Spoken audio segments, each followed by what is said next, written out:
Hello and welcome to this short video on the poem called Chaste and Faithful Galla. So it's written by Propertius. It's number 3.12 and it was published in 20 BC.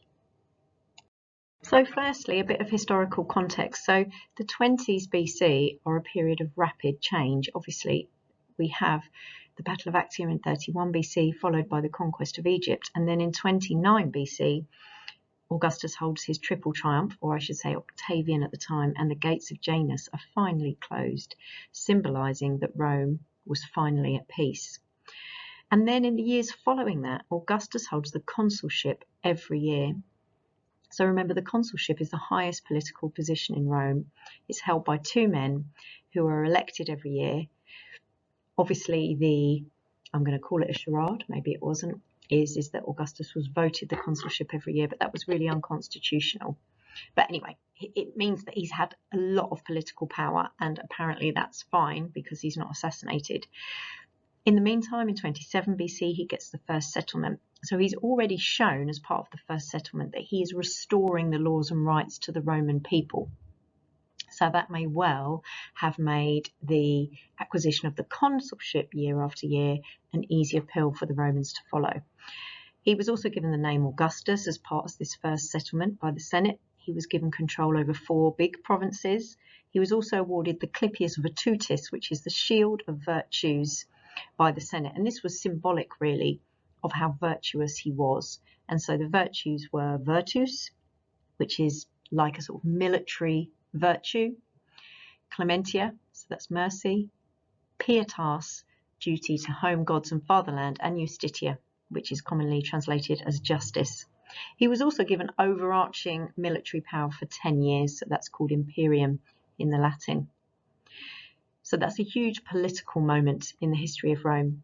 In 23 BC, Marcellus, who is his nephew, dies, and if you get the chance, you certainly will do when you study the Aeneid, at the end of book 6, Virgil describes the death of Marcellus as a huge thing in Rome that caused a massive outpouring of grief. So that was a significant moment, even though it may not seem to you at the moment. And then in 20 BC, when this poem is published, the Parthian standards are finally returned. So they were lost in 53 BC by a member of the first triumvirate called Crassus, and this was seen as a source of great shame. I do talk in a little bit more detail about that in other videos.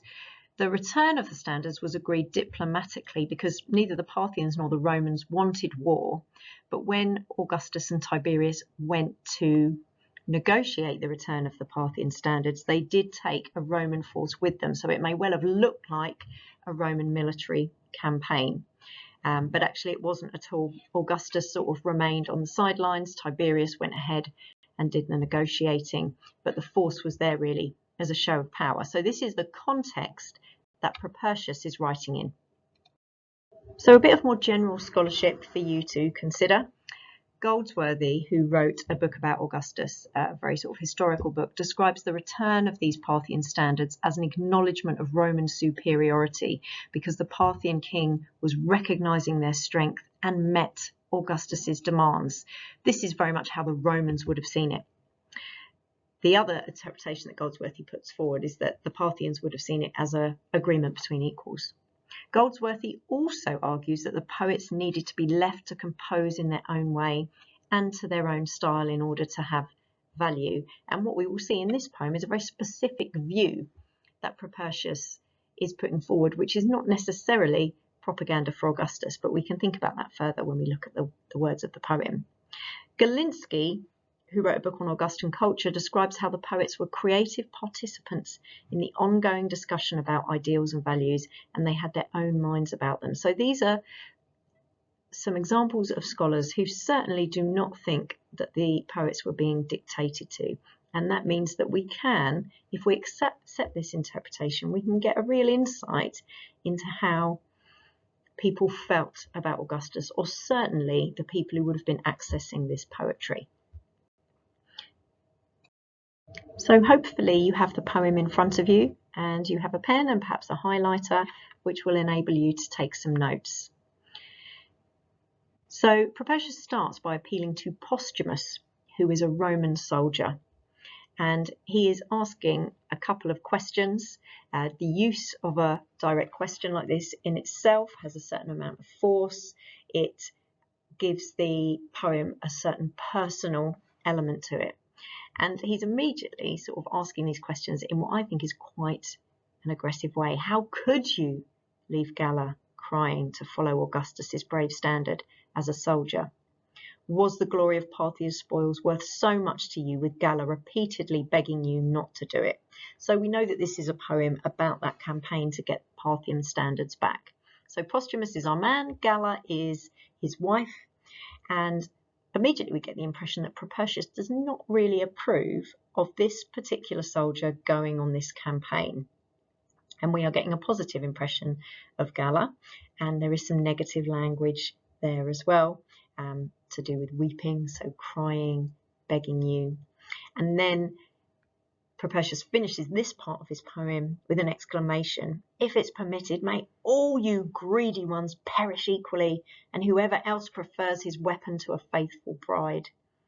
So this does seem to be quite an anti-war message here. Stay at home with your lovely, faithful, virtuous ladies. Why are people preferring to go off to war? And this is really interesting because we've not really seen this reflected in the poetry before. But Propertius is a really good source, not necessarily of anti-Augustan sentiment, but perhaps a little bit of anti-war sentiment. But it's very much up for interpretation. The second verse very much continues in this slightly aggressive vein. We have repetition at the beginning, you. Again, it feels like a personal attack on Posthumus, doesn't it? And then the use of the word madman, wrapped in your cloak for a covering, weary. And then he goes on to list a lot of things.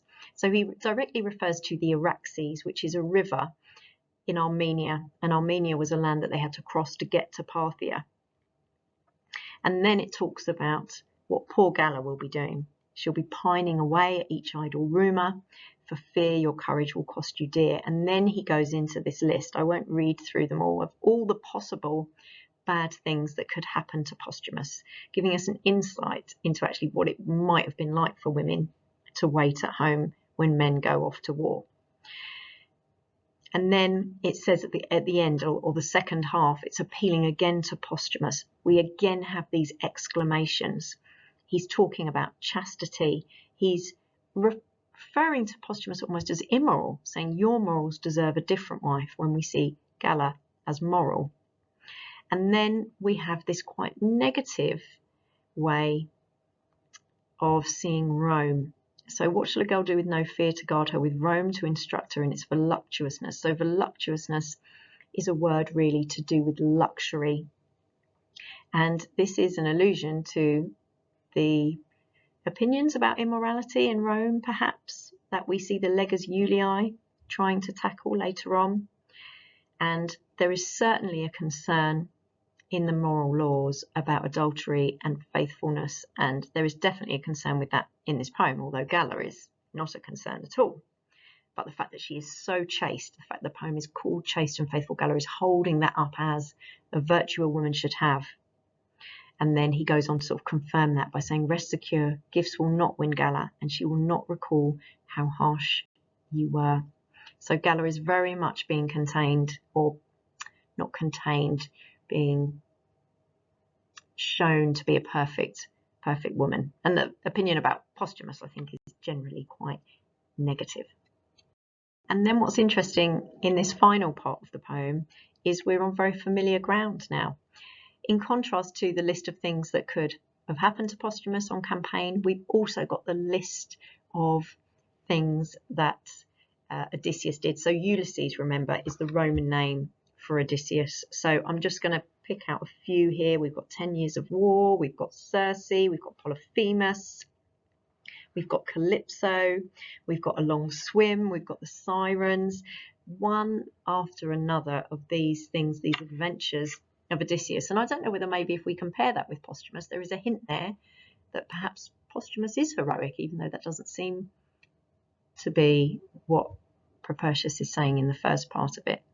And then there is a reference there at the end to Penelope, the ultimate loyal woman there, you know, Galla will outdo Penelope's loyalty. So I think this poem raises the question, what is it about? Is it anti-war? Is it pro-chastity? Is it about the female role? Is it about the male role? Is it about Propertius's own feelings? Whatever it is, it's a really useful insight into another area of Roman sentiment. I don't think it seems to be particularly anti-Augustan. It does, interestingly, seem to portray the Parthian campaign as a military campaign. There's no reference to the diplomacy that was involved there, but I suppose there's no direct reference to war either. So a really interesting poem.